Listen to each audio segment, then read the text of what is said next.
Okay, well, welcome everyone to the Leon Kane-Maguire Address. Unfortunately, we weren't able to have this last year at all, and this year you can see it's a little bit different from normal, but still it will be a very exciting event, I'm sure. So just before I start, I'd like to make the acknowledgement of country. So we acknowledge the traditional custodians of the lands which the University of Wollongong is situated. Our respects to Aboriginal elders past and present, who are the knowledge holders and teachers. We acknowledge their continued spiritual and cultural connection to country. As we share knowledge, teaching, learning and research within the university, we pay respect to the knowledge embedded forever within the Aboriginal custodianship of country. So welcome everyone, a special welcome to Babs and John and Nikki tonight, and of course, and then we have an array of distinguished guests here this evening. So welcome to all of you. I was told, but then I was told the time difference that Noel was going to join us online. So if you're out there, Noel, welcome as well, and anyone else associated.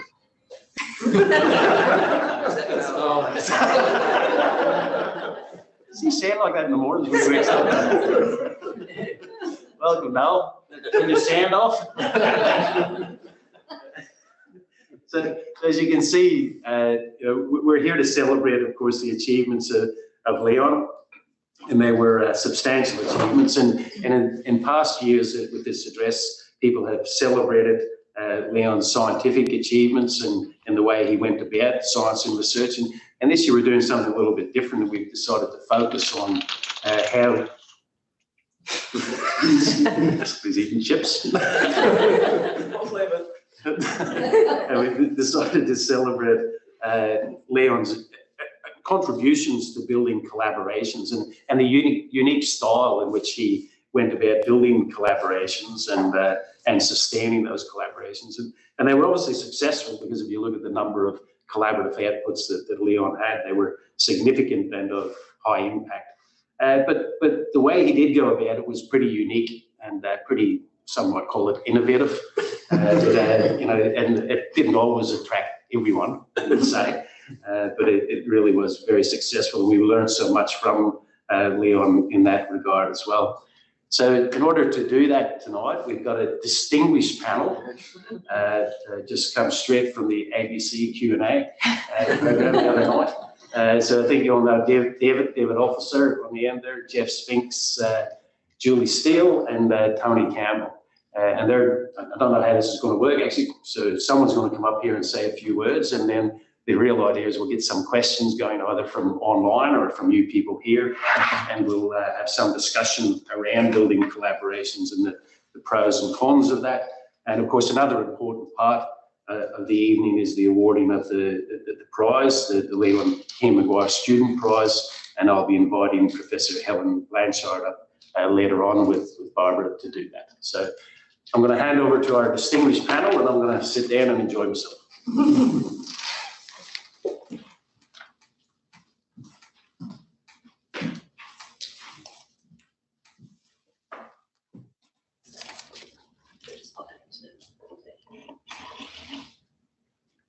Are we in the way of that?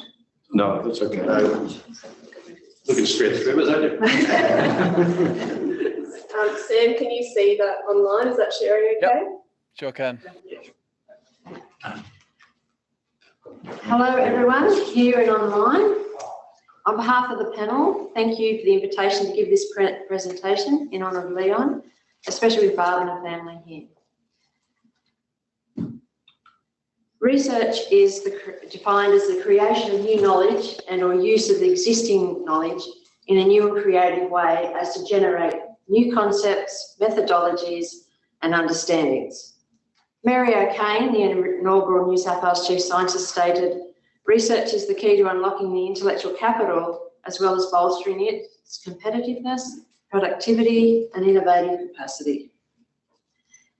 So the world we live in is rapidly changing, and each decade with an accelerated pace. Researchers are asked to become more adaptable, more capable of learning across changing contexts, more empathetic, and more creative and flexible in creating new approaches and adopting old ones to sustain themselves over a career and a lifetime. It can be a sense of boundless options for some and the awareness of limited time for most. The authors of Unlocking Human Potential suggest that a person today, starting a career today, may have to reinvent themselves into maybe 3 to 5 different jobs over their career, whereas now many of us only have done the one job in our working life. Leon was a creative master. He was passionate about research. He always ready to jump in with a flow of never-ending ideas. He never failed to bring enthusiasm and curiosity into the workplace, and he was certainly very creative. A research community that is cultivated and built on trust can push and prod your perspective and conclusions, but also support you in taking action upon them. In 1985, when Gordon wanted to develop his vision of intelligent polymers, he could not have envisaged that 36 years later, not only would these types of electromaterials have inspired a Nobel Prize, but that their application would be in such diverse areas as solar cells, windscreen wipers for a Mars rover, and the cochlear implant. This became a reality because of effective collaboration. With effective collaboration, you get more individuals with diverse skills working together to create new knowledge. You get enhanced specialist expertise, which results in having a bigger pool of unique skills at yours to use, and resources to tackle the research problem. You now have expanded access to world-class facilities and resources, not just limited to your lab and what you have available. You have enhanced capabilities, which means you have a greater capacity for effective training of the next generation of researchers, and improved research infrastructure because it is used across numerous projects. You get to develop strong interconnected partnerships, enabling expansions to the breadth of research activities. I'll just hand over to Julie for a minute. Bit of a team tag, showing collaboration here. Let's go on. What we talked about then is that if we really want this multidisciplinary, interdisciplinary teams, because they are going to be the productive, unique teams. And if we do that, we can have this building of facilities, capacity, larger, more challenging, impactful research problems can be tackled. And that's what we want with this collaboration. Now, I smile because I'm a biomechanist. For those who don't know, I look at mechanics, physics applied to the musculoskeletal system. And so for many years, I had a passion looking at the structure and function of the human body, in particular the knee. And we were really trying to solve this problem of knee injuries, not just in sport, but sport was one of the passions. How could we stop these guys rupturing the ACL, which we'll often hear of, and particularly women as well? And for a number of reasons we could talk about later on, we bumped into this collaboration. I was from the Biomechanics Research Lab. I'd been working for about 15 years on this problem, and I kind of tackled about this much of the problem. And then Gordon got to know our work. And I suddenly realised, my goodness, here on the same campus, in the same building, was this group working on these particular polymers. So it forged an initial collaboration between ourselves, and then was the Intelligent Polymer Research Institute. But you can't, and what they were trying to come up with was to help us design a device that would allow us to give information back in our training programs to teach these athletes how to land safely. So we used the biomechanics to work out how to do it, but then we needed a device to actually teach them. And that was when the polymers came in. So this image down the bottom here, you can see this little strip of polymer. And actually Tony, back in the day, did a whole lot of work on the material side of it. But then we thought, gosh, we also need a sleeve. So this is where CSIRO, the Textile and Fibre Technology Division, came in, and they helped us with the white sleeve. There's actually a special sports wool, and they brought in some electronic equipment. But you can't have us working on a device without the users. So that's when we had to, I know that we nearly broke the university, we had to choose one AFL team. Gordon won out. There were others in the audience here who were desperately for the Swans, but I'm sorry, we worked with Geelong Football Club. But more importantly, Geelong were also very close to the textiles division of CSIRO. And we had the situation where their medical director, UC Group, was associated with the work I'd done through Sports Med Australia. So we had this beautiful collaboration. Sorry, I can't hear. Do you want me to say it louder? Okay. No, I can't hear. Okay, can I speak up now? Is that better? Yeah, a bit louder for anybody over 40. So you can start to see this collaboration, which started with the Biomechanics Lab, brought in Gordon's group, brought in CSIRO, brought in Geelong Football Club, and then went back to the Biomechanics Lab to actually then have the testing of these devices. And it was a really effective collaboration, so much so that it then spawned the other research we're known for, the smart bra research. And I smile that black and white photos are a little bit fuzzy, but that is back from the 80s, where we first, again, it was the collaboration with the Biomechanics Research Lab and Gordon's group to try and develop a bra that would be comfortable for women to wear, that they would be able to have a nice relaxed bra, but when they needed more support, the materials would provide them more support. Now again, you can't do that with just two labs. We started off with Burley and then we brought in Marks and Spencer, but it went on for about a 20-year collaboration that resulted in some really exciting work, not just on the knee, not just on the bra, but this whole idea of making activewear that fits. And this was then used by the university when they rebranded in 2016 to really try and promote this idea of collaboration. Now, Leon had an excellent passion for this work. Gordon may wish to tell some stories later on, but Leon took one of those first calls from Marks and Spencer. So he claims that realistically the smart bra belongs to him. So we know that we need this passion, this enthusiasm and this collaboration to get these strong and interconnected partnerships with all the stakeholders.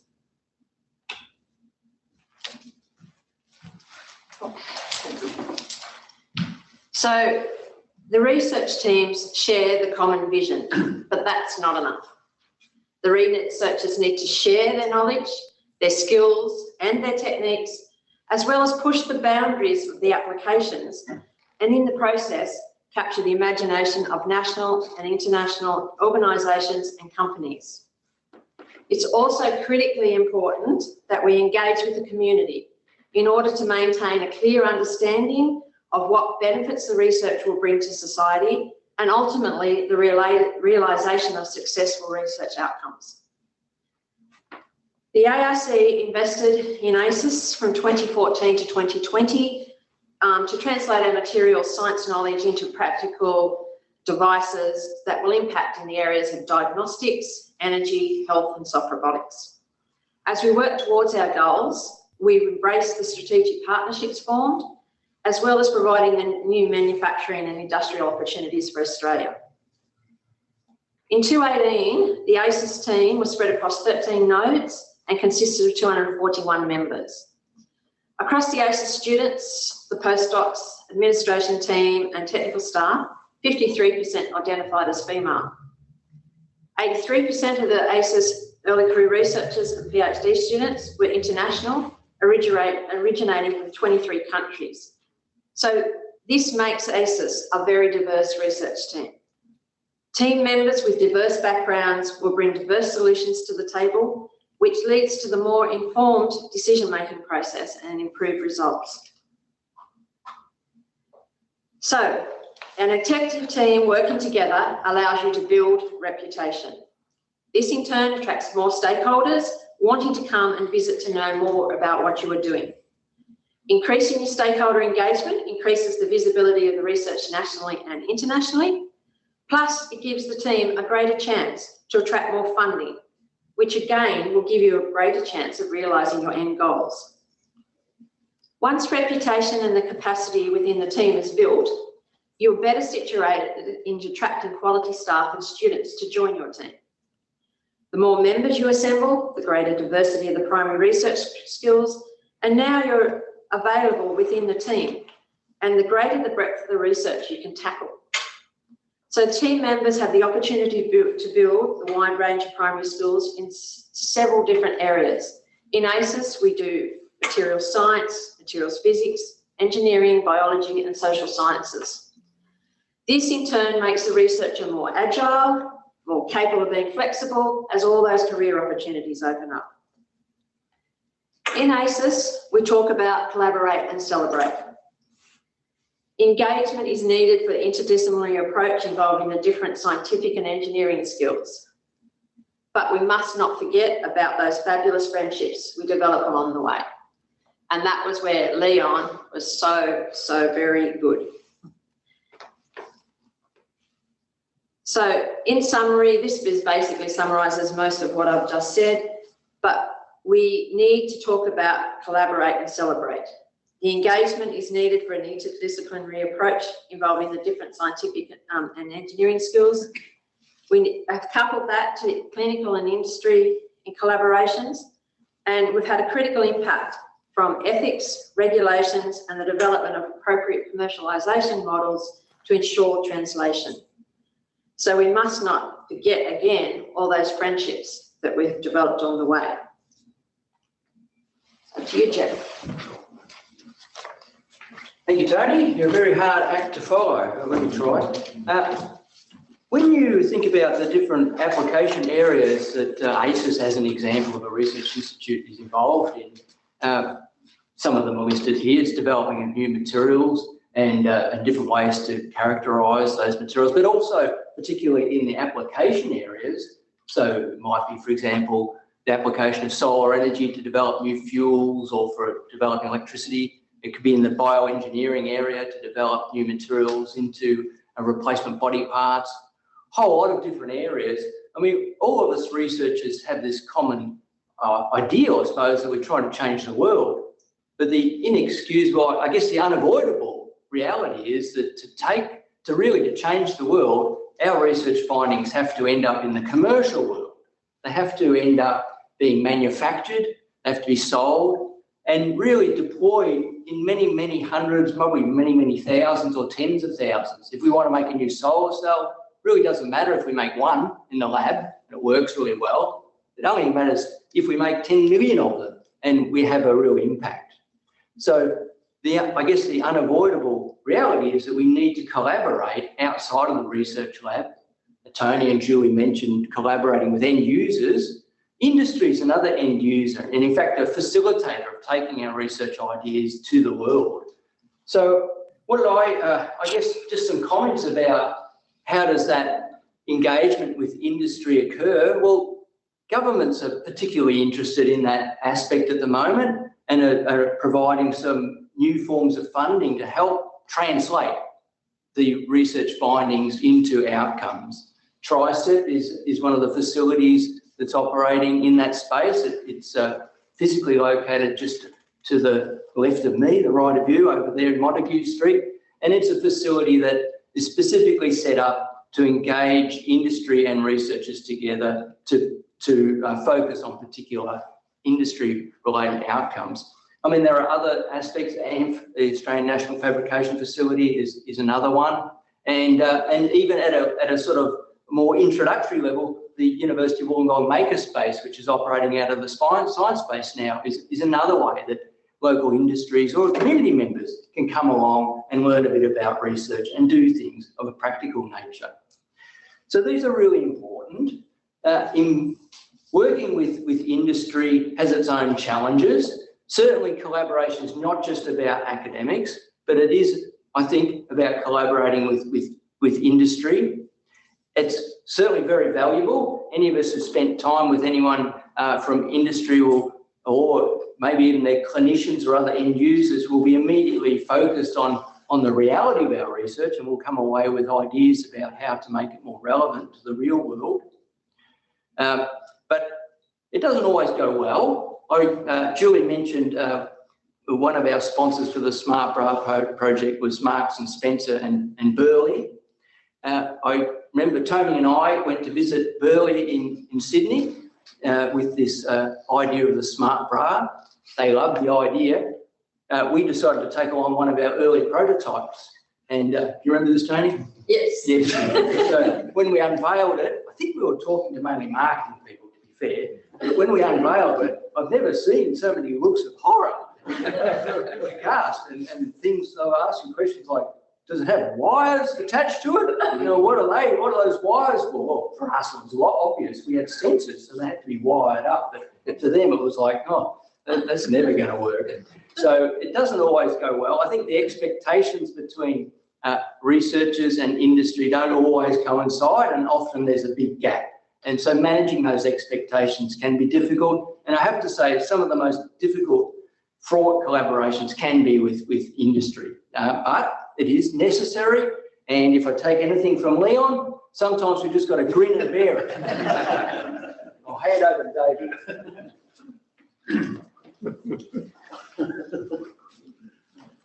Not sure that I can follow that photo. See what happens. My days of international collaboration, of course, stem from the fact that I come from a little island south of here, somewhat, and we always grew up with the idea that we would leave New Zealand and go somewhere else and do other things, and so it was kind of in our blood that we would do that kind of thing. So when I went into academia, the automatic thing was, well, can we go and find someone overseas, and not Australia, of course, but someone really overseas, because Australia wasn't overseas, and collaborate, So in fact, I did that early on when we started getting interested in solar cells. And so I turned up on the doorstep of Michael Gratzel. He happened to be the inventor of the solar cell, and I think he was a bit horrified that I turned up on his doorstep. Anyway, he sort of got used to me being around, and eventually we did lots of great things with Michael, and it was an interesting collaboration. But that led to the fact that in 1996, I turned up in Wollongong and did the same thing. And there was this, very smart young physical chemist here, and I sort of initially came across someone called Trevor Lewis and said, where can I find, Gordon Wallace? And he told me where he was. And I turned up in Gordon's office, and I don't think he knew that, why I was there. I was an organic chemist, and I don't think I'd ever talked to an organic chemist before. Still haven't. Still doesn't. And so when you think about that, that was, almost 25 years ago, and here I am, and international collaboration has made a complete difference to, I guess, my life. And as it says on this slide here, it just shows you some of the numbers. When I was trying to do collaboration, I think you had to write letters to people and wait for the reply 6 weeks later. Nowadays, of course, so much has changed. It's a different world in terms of collaboration now. You simply have to get on what we've got here, Zoom or whatever, and you're almost as good as visiting them rather than actually having to go there. So you can see from these numbers that collaboration, international collaboration, has increased dramatically, and this is from the Web of Science, from 2% in 1970 to 23% and to 2013, and of course rising now, even though it's been stopped by, at least slowed down perhaps by COVID.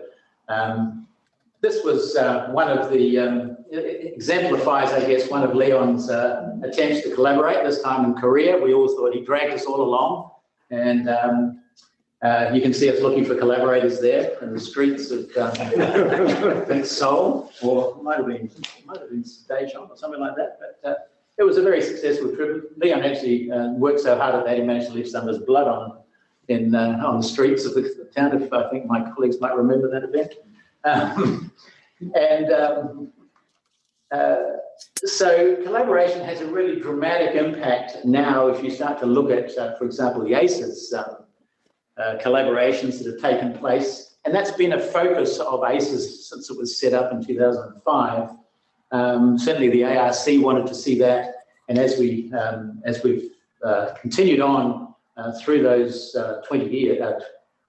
15 years or so, you can see that now in 2018 we had 60% of our journal articles were co-authored with international collaborators, and I think the telling figures are at the bottom there, that the impact of those journals or of those publications at that time, you can see that institutional collaboration impacts this number of 10, but international has a much greater impact, typically because people recognise those international collaborators, and you'll certainly, those papers have been cited more and so on. So it really does have an extraordinary effect on what you do. And this just lists some of those benefits, all the same sort of benefits you have whether you're collaborating internationally or collaborating locally. I just want to run you through what might be considered a successful international collaboration pathway here. And the thing you've got to do first is you've got to have the familiarisation. So you've really got to have the dinner and the drinks, and of course that's fundamental to every collaboration, whether it's international or national. Then you've got to have the teamwork, and if you look very closely there, you'll see Professor Wallace holding a string. He's very good at that, and he likes getting his hands dirty as long as he's wearing a pair of white gloves. Of course, it takes Gordon and 5 Koreans to pull off the string, and that of course reveals the plan, and the plan is there. Again, we all join Gordon for that, to do the planning. And then, of course, you've got the politics, which is a tough bit, of course, but Gordon's very good at that. And he would have Leon there as his right-hand man, but particularly in this picture, Leon obviously decided it was too much for him. So this is the head of the institute, accepting the flowers. And finally, you have the research. Leon is, of course, very good at the research, hands-on. And I was going to put up another picture as to what happened after this shot was taken with the camera moving and the paper cup, but I decided perhaps we better not. Finally, as Jeff said at the end there, not all collaborations work for a whole variety of reasons, all the same reasons that I guess all relationships don't work. In the end, people don't see things the same way, they have different expectations and so on. But I really just want to focus on one, and that was the communication difficulties you can have. And most relationships are all about communications. So, you know, I had problems with collaboration, and I just want to highlight. Autotashdaki, Petakaniki, doing Mind Bravisco, Gadit, where the hell are you, you bastard? I'll just have to send you an email. Spidey, okay, Sloan calling off. As it happened, I never had a collaboration with Leon, for obvious reasons. We did actually try on a number of occasions, but I got so much abuse that I never. All right, so we'll leave you for Julie to finish off on some tips for collaborating. And these are just a few really points to consider, really, to start some discussion. But if it's going to be effective, there's things you need to do beforehand. You need to know the strengths and weaknesses of who you're going to work with. Now, just because you may identify a weakness doesn't mean that's a bad thing. You may actually be that strength that can really complement it. So it's the idea of knowing what you're getting into, and is that something that you're going to be comfortable with? You know, consider macro level items as well. So language, if it's international, what's the language barrier going to be like? How are you going to overcome that? The interpretation of concepts and ideas, cultural traditions, just the distance. It's much easier these days with Zoom, but still nothing beats that personal contact and being able to work together. So how are you going to overcome that? The idea also, institutional barriers. There's a big thing about institutional reputation. You know, who are you going to work with and why? And is that going to actually enhance your ability to pull in grants, or actually maybe be detrimental? So think about it. An individual, intellectual, financial, all these things. Who are you going to work with? Are you comfortable with that? And let's get going knowing that. But more importantly, once you start, you need a clear vision. You need to really know, what are you all aiming for? What are the goals? And they need to be really well articulated goals, so you're all on the same page. You need to have really clearly established milestones, and more importantly, who is going to do what. Because if you're all on the same page, heading in the same direction, and you know what's going to happen, then it's much more positive. And again, clear guidelines. I've done a lot of work with overseas institutions. Who's going to own the data? Where is that data going to reside? Authorship. You might think you've got great policies, but are they all the same? Are you on the same page? Things like that. And then during it, ensure there's regular, clear, documented communication, and I can't stress enough how important that is to be documented. So there is that clear record. I'm amazed how many people go, oh, it's okay, we're just having a casual few meetings. That's fine, but those real crunch meetings, are they documented? Do you all clearly know where you're going? And then who's going to do what? The personnel again. And who's responsible? But you also need to be flexible and open to change.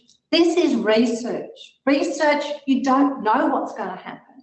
It's not a consultancy where you're just going to collect data and give the data. You're exploring things, and things don't always go the way you think, and that's often the most exciting time. So you do need to be flexible and open to change. But I think also, more importantly, you need to enjoy the challenge. You need to enjoy that stimulation. One of the reasons I was at Wollongong for 38 years, and one of the reasons I stayed so long was because the fantastic collaboration with these guys, who, when I was starting to get bored with my own little discipline, opened up a whole new world of possibilities. So really make sure that you make your collaborators feel welcome. Enjoy that response, because it really can take you to absolutely amazing places. Thank you.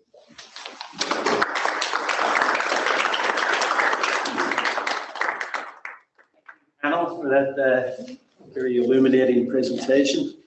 So we've got some time for a few questions. Have we got any questions here from the audience? Maybe while you're thinking of them. So I'd be interested, and I'm sure people online would be as well, particularly the younger ACES researchers, as to how they sort of set themselves up for collaborations and when, like at the start of a project, the middle of the project. Sminksy? Well, anytime, really. I mean, that's the short answer, isn't it? I think it's not so much when, but who and how compatible you are is when it can happen. I mean, no project's ever finished, is it? So if you're in the middle or even at the end and you find a valuable collaborator, go for it. Just to add to that, I think sometimes the best collaborations happen unexpectedly. And the reason I got to work with this team was because we had we got a grant. It was a little bit different. It was about breast research. The local media did a front page story. The title wasn't the greatest. It was something like the biomechanics of titillating research, but it attracted the attention of these guys, and it opened up opportunities. And Gordon asked me to come along to one of their meetings. I remember up in the Vice Chancellor's meeting room, and you had about 50 people there, and I spoke about what a biomechanist did, which most of them didn't understand. And I listened to what they did, which I didn't understand at the time. But it just then sparked these amazing ideas that happened because of this one newspaper story. So it's an idea of going around and exposing what you do in the most positive way and listening to what other people do. And then just that's not planning per se, but it can be promoting what you do. Well, I guess there's a proactive bit to it though, isn't there? I mean, and Tony sort of touched on this, and that is putting yourself in unfamiliar environments. I mean, going to the types of events and discussions and workshops that are outside of your field and looking for those skills. Yep. Yeah, I think it's the opportunity that your work is creating, and you don't always recognise that other people can contribute to that. So as Gordon's just alluded to, you need to get out there and you need to see what other people are doing in relation to what you're doing, and then approach people. And most of the time, I've seen that happen at conferences and junior researchers approaching senior researchers, and it's been a great success. And I think that often leads to people getting together. And I think generally the nature of conferences has changed as well, hasn't it? They're much more interdisciplinary. And they're online, good. Any other questions there? Bill? I have a comment, not a question. In 1990, Ian Chubb wrote the first research management plan for the University of Wollongong, and he put up a whole lot of characteristics of strong collaboration and research concentration, all the benefits that would flow. You should send him a copy of these slides, or the things you've outlined, the benefits were contained in his paper way back in 1990. So yeah, but he was just making it up, right? Yeah. But he would, if he was here, he'd say he would have done it even better. Oh yeah, of course. I'd just like to follow the line of what it takes to have a good collaboration, because you've touched on many of the key facets. But I think one of the main ones is understanding your partner's business models and what they're trying to achieve. Yes, research is ongoing.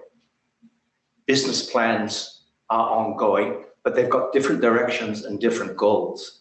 And as somebody who spent sort of half my career in private industry and the rest in CSIRO and various other places and the university, I think it's that dichotomy of thinking which is often not developed completely. Your industrial partners have got a definite timescale. The researcher's timescale is open-ended. Once you get past proof of concept, the difference in views and difference in objectives starts to get wide. And I think from a research point of view, there's got to be a willingness to continually change your objectives and decide clearly how far you're going to take the in-house university research down, and at what point have you got the technology in a sufficiently developed stage for it to be implemented on a large scale. That is a big challenge. Yeah, and it changes with every project. It changes with every project, it changes with every partner. Yeah. But it's even, I think, even more difficult than that, Peter, because I think it's language is challenging. An industrial language about our topic is different from our chemical language or our own language about it. So we don't really speak the same way. We don't really speak the same language. And we've got to overcome that those barriers. We just, we experience that all the time when we go out either to, collaborators or to industrial people and so on. That's one of the things I've really encouraged. A couple of my PhD students have gone and done specific training. So they've gone and done like a medical devices training program. If they want to go down that way, to really understand that, because these are like 12-week programs, 12-month programs, some of them, but they're to try and learn the language and try to understand. But particularly in our field, which is so applied, that has been a huge barrier, because we are researchers and we're passionate about these questions, and then suddenly there's a manufacturer who wants this bra that doesn't look so alien and things like that. So I totally agree with you, that's been a huge impediment. But I think that there's more opportunities these days for the students coming through the system to learn that if they're wanting to go that way, there are courses and placement in industry. They can actually go and be placed in industry to learn that. Yeah. I think also both parties are coming together earlier, right? There's also opportunities for people in industry. We were so naive when we started. Yeah. But it's little structural things like the opportunity for junior research workers and PhD students coming through to spend time working with the industrial partner so that they can understand the application requirements. And actually be physically placed with them to see how they operate differently and to learn the language. Because very often the research program's going one way and the requirements for implementation in volume is going another way. And there's often the case where the researcher wants the whole big picture, and we're going to do this, this and this.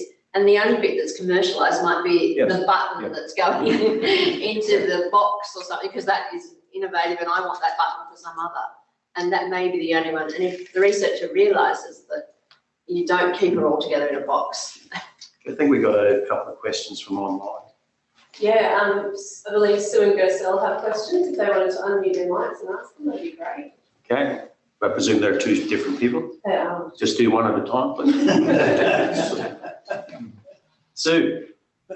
Hi there, and thank you. It's great to be able to join you from a distance. But one of the things I remember about Leon was his openness to bring in people to take risks and to not feel that he had to focus on H indexes or closeness of discipline or whether or not people had already succeeded. And how do we foster in our younger colleagues the willingness to take those risks, to have that confidence when so many of them fear stepping off the well-trodden path? So how do we make all those things that has touched so many of us in the room? Panel? We're all looking at each other. Figure it out. Maybe that's uniquely Leon, I don't know. It is a risk, and I think university systems have become afraid of risk in many ways, and research is a lot more safer than what it was. So perhaps it's just a system thing. I think you're right, though. So sorry, Julie, but we do need to create a culture and an environment where people understand the benefits of taking those risks. Given all of the other constrictions that we're on. Sorry, Julie. No, I just have a slide that I often use in my talks, and it has a little cat, and it's walking through all these Alsatians, and it basically says the idea of taking risks is, it exposes you to all kinds of chances for ridicule. But I'll tell you what, when you can actually take that risk and fly with it, it's a great chance to really be proud of what you do. And I think it's having that confidence. And I think we've got to make sure that the generations coming through have the resilience to take us, you know, you don't fail. If something doesn't work, it's okay, that's first attempt. Let's go on and attempt again and again. If you got everything right the first time, life would be boring. So the idea is that it's how you look at risk. If you grab that risk and take those challenges and savor them, then you can go places. And I think that's the thing. I mean, I can still remember being asked to go into, I think it was Gerard Sutton's office, about our first BRA studies. And he was a little bit concerned as Vice-Chancellor about, was this serious work? And to stand up there and say, yes, and we've had to do it over and over again to say, this is the importance of this research. It was a huge risk because it was so unusual. We were banned from presenting it in places because it was about women's breasts. And it's true. So we had to break a lot of barriers to do it. But my goodness, we're proud we're doing it. And it ended up being such a great collaboration, and it's sparked a whole worldwide discipline of research. So you've got to really back yourself. And I think, Sue, and you've probably seen this as well, that this generation of researchers, of course, are looking to take those risks in other ways outside of the universities. I mean, we've seen a lot of people willing to take on that entrepreneurship strand and get out there and take those risks out of universities. But perhaps, Sue, we need to tell more stories, as Julie has just told, and I've got a similar one where I had an idea which I thought was a great idea, and I went to give a talk about the preliminary research work that we've done at CSIRO in Melbourne, and the title enticed a lot of physicists to turn up, and they laughed at me, and that was really tough. I can tell you, I wasn't sure how I was going to carry on after that, but you think, well, no, physicists laughing at you. Yeah. But in the end, you think, bugger them. Sorry for the language, but I'm going to do this. I'm going to prove them wrong, and I think that's the thing. I mean, you have a passion about it and you decide that you've got to go on. And for me, that's the way young people need to approach this environment. Because this environment, as I guess you've alluded to, Sue, is becoming a very rigid, structured environment, which is not doing research any good to some extent. We do need that people to be taking many more risks than they are. Yeah. All right, thanks, Sue. Gersel? Thank you very much, Gordon, and thank you, the panel. It's a dream panel. I really enjoyed what you have said, and I totally agree. I don't think anybody there can disagree what you have all said. And I also, because this is about Leon, I also remember him, respect him, and he was the champion of equity, diversity, and inclusion. And I don't remember how I first time talked to him, met him. You don't need to. And he was such a friendly and inclusive person to welcome anybody for anything. So he's badly missed, I should say that. The question is more about seeing this collaboration as a soft skills. As you know, soft skills is the glue, is the binding of the technical skills, which you can continuously improve. But you need to get the soft skills, especially say in this time for today's collaboration, cooperation. So my question, or I just want to get some comments, is what can we do to incorporate these soft skills early in our curriculum before coming to a research institute? And every student with background, maybe humanities and social sciences students, will have those skills taught in their curriculum, but for engineering and science students, unless the student has the right personality and the mindset to be open to work with others, to collaborate, to cooperate, to share.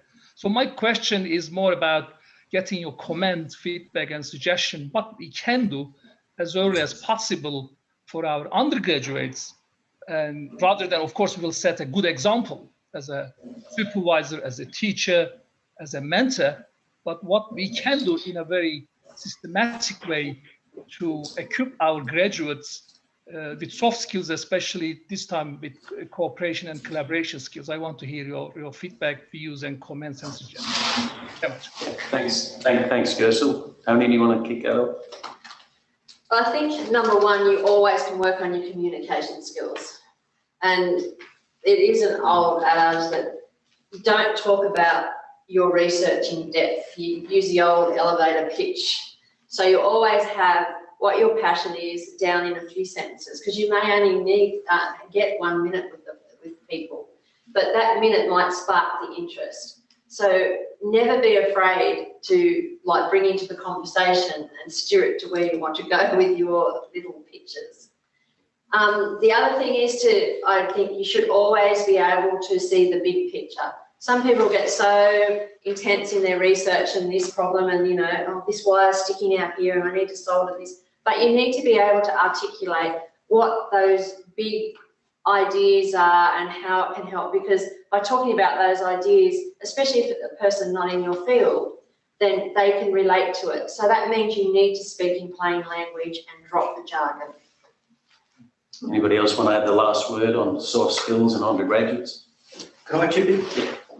I think, Gersel, that one of the problems with the current curriculum is that students tend to be surrounded by particularly, you think about your engineering students and so on, they're surrounded in every subject with other engineering students, and there's no opportunities or very little to appreciate what other disciplines can bring to a collaboration. So I would suggest trying to develop project work or at least some other types of activities where students from across the whole university are actually working meaningfully together, and perhaps not just at the bar, but actually on real projects. And at the bar. But just to add to that, the second level subject I taught was biomechanics, actually has students from engineering, from education, from science, from medical science in it.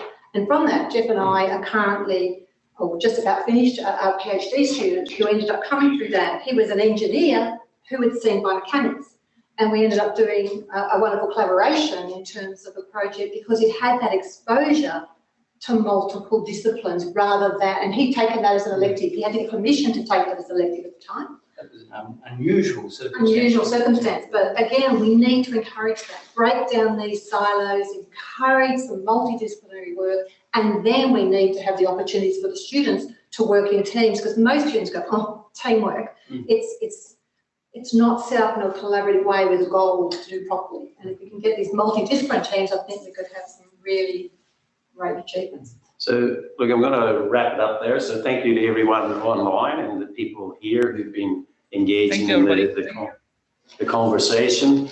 I will encourage people, if you still do have questions, particularly online, they can email ACE's inquiries, and we'll make sure that those questions get passed on to the panel and keep that conversation going. So a huge thanks to the panel, and a great thank you to the audience here and the audience online, but we need to move on with the program, and I'm going to call on Professor Helen Blanchard, the Head of the School of Chemistry and Molecular Bioscience. So, thank you, Gordon. And let me just say this is the first, this is the first Leon Kane-Maguire event to address that I've been to, because I started in October 2019 and then we didn't have an event last year.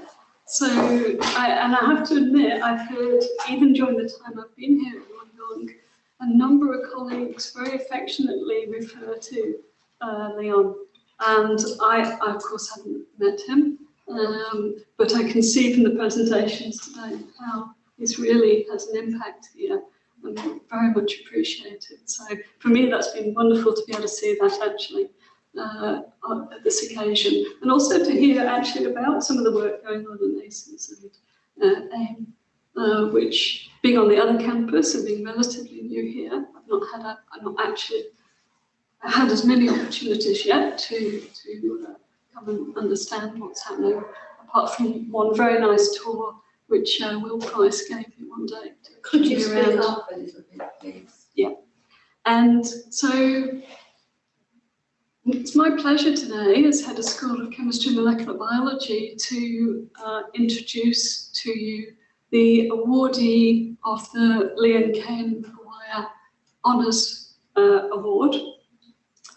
And this is an award which is given to an honours student who has the highest mark compared to the cohort of honours students who have undertaken the Bachelor of Science in Chemistry or the Bachelor of Bio-Nanotechnology within the School of Chemistry and Molecular Bioscience. So the student who's received the highest score, which is really an excellent achievement. The person I can introduce to you today who's been awarded this is Leon Ramani. Leon Ramani. And the area of research that Leon has worked on is to do with memory and learning. And in particular, a focus of Leon's research has been on a type of learning called associative learning. I'm not going to go into details about this. Probably one of the most well-known examples, without going into details, is about Pavlov's dogs, where ringing a bell created a certain response from the dogs. That's one of the examples given of associative learning. I'm going to call to the podium Leon to receive her award from Barbara Kane-Maguire. This award is, my understanding of this award is that it's been set up quite a number of years ago, originally between Barbara and between the School of Chemistry. And some of you may be aware that more recently the School of Chemistry and the School of Biological Sciences has formed a new school, which is the School of Chemistry and Molecular Bioscience, that's which I'm head of. And so this connection has remained, and which is fantastic and very appreciated within the school. So I would like to now, I think, call upon Leon to come up to the podium and to receive the award from Barbara Kane-Maguire, and for everyone to perhaps show your appreciation.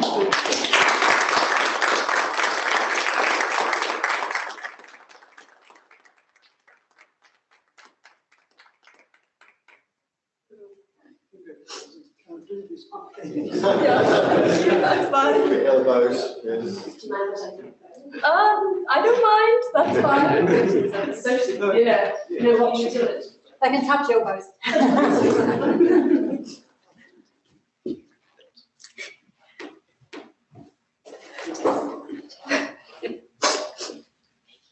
okay.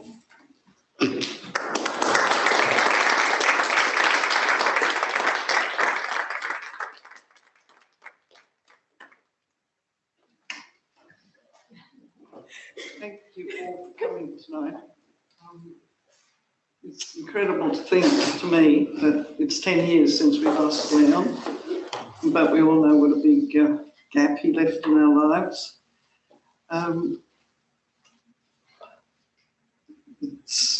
It's difficult, but I have friends here tonight, most of you in fact, who've come so many times to this event, and I think, you know, sometimes some of you come every year. It's such a tremendous tribute to him and support for me, and I thank you all for that.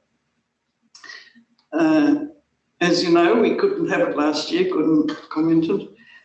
Thanks to Gordon's initiative and innovative thinking that we got such a great panel discussion going tonight. Thank you very much for allowing us to put this on, and special thanks to Lauren Hood too, who's been a wonderful organiser, always happy to help and so long-suffering. So that's been great. And to Professor Blanchard for the School of Chemistry and Molecular Science, Bioscience. for their donation, which helps towards the student reward.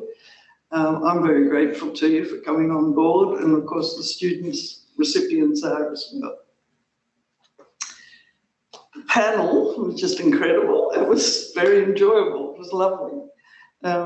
Thank you for giving up your time, and thanks for your expertise. The panel were all, as you could see, long-standing friends and colleagues of Leon. And it was most enjoyable, especially to see all the photographs of him. Some might think that it's all just a lot of laughs here, but the great thing about OPRI was an ACES is that it is a lot of laughs, but there's a lot of hard work as well, so they know how to play hard and work hard. And it was so nice to see all those photographs and even hear his voice trying to speak Welsh. And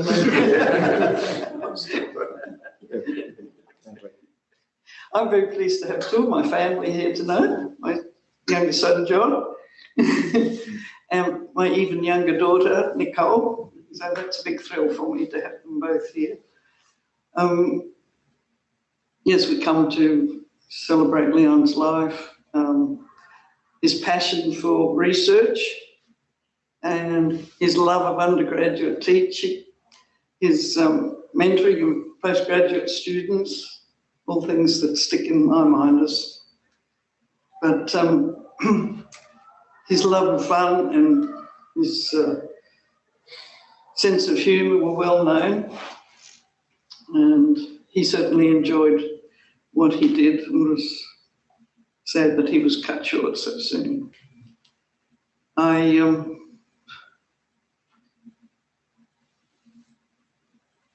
I usually tell some funny stories about him at this stage in the proceedings, and you know, after 10 years, I think I'm almost run out of funny stories.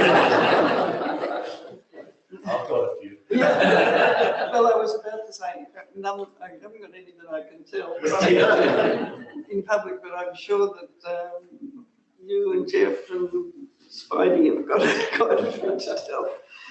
Anyway, we won't go there. But we had a funny incident happen recently which amused our family. Have I got time to tell a little story? Yeah. You sure? As long as it's fun. It's not hilarious and funny, but it's interesting. Leon and Noel were the identical twins. They were mirror images of each other, and one was right-handed and one was left-handed, and one parted his hair on the right and one parted his hair on the left, and they both went on to do PhDs in inorganic chemistry. So, you know, it's a fascinating story, really. And my brother-in-law, Noel, lives in South Carolina now, and I had a letter from him a few weeks back, which said, oh, I got this letter from Professor Eric Grimsey at Curtin University in WA, and it said, Noel, you won't remember me, but I worked in 1966, I worked in the organic lab at the University of Queensland, where Leon and Noel were both doing PhDs in inorganic chemistry. And he said, I got taken to a student party one night, and I've got these slides I discovered, and I think it was your late brother's stag party. So there were lots of pictures of students with glasses of beer in their hand and that sort of thing. And he said, Eric said that he had digitized these slides into photographs. And so he sent one to Noel and said, you know, here's a sample. If you'd like some more, just let me know and I'll send you the rest, which of course Noel did because he's our family historian and keeper of the photographs. So Noel forwarded the photograph to me to have a look at, and he said, isn't it a great shot? So I said, yes, Eric was a good photographer. It was a lovely clear shot, even though he digitized it, and it really was still great. And he said, so there were three of them with a lot of others in the background. He said, Noel said, great shot of young Hugh and young Ralph, who were colleagues of ours and doing PhDs at the same time. And I went through undergraduate with them as well. And me. And I looked at the photograph and I thought, that's not right. And Noel said, oh, I think Leon had gone to bed at this stage, actually, having drunk too much on the back veranda, winning all the boat races. And I gathered by that they were at their house, and I thought, oh, their mother must have gone out for the night. The timing was it was correct. If Eric worked in the lab in 1966, because we were married in early March 67, so he must have still been working there. And then I wrote back to Noel and I said, yes, it is a great photo of Ralph and Hugh looking really young. And I said, but I don't think that's you in the photo. I think that's Leon. It gives you an idea of how difficult it was, especially when they were younger. It was much more difficult to keep them, to recognise them. So Noel went into terminal depression. He couldn't believe that he got it. And he went into detective mode. So he got the photograph and studied it every which way. And, of course, the hair parting was the principal way of telling them apart. And Leon was right and Noel was left. And he said, it's a left-hand part, so that's me, that's me. And looked at where the watch was on the wrist, and it was on the right wrist, and that wasn't right either because they both wore their watches on the left. So something was not right with this photograph. They were all little things. The pocket on the shirt was on the right-hand side. They had cigarettes in it at that stage of the game. But, many pockets, they're either on both sides of the shirt or it's on the left, not the right. So he was just absolutely, mystified until he had an absolute inspiration one day and realised that Eric had said he digitised the slides. Now, I'm no photographer and no technician, but apparently when you digitise slides to photos, it's very easy to turn them into the mirror image of what it should be. And he assumed, and he said, I think that's what Eric's done. And Noel himself said, I have Windows processor or something on his computer that does it automatically for him. So he digitised a lot of his slides and made sure they turned out the right way. So that was their actual explanation that he was happy with that, but he went to so much trouble looking at so many photos. When are we going to see this photo? So I just think, on balance, that it wasn't. Noel couldn't recognize it. It's pretty lucky I married the right way. Or I should say, I married the right isomer. Not the left one. My congratulations to Leon. Leon was loved his students and he loved to see them achieve and move on. And although he hasn't been your teacher, he would like nothing else more better than to see you move on with your career. Thank you. Thank you.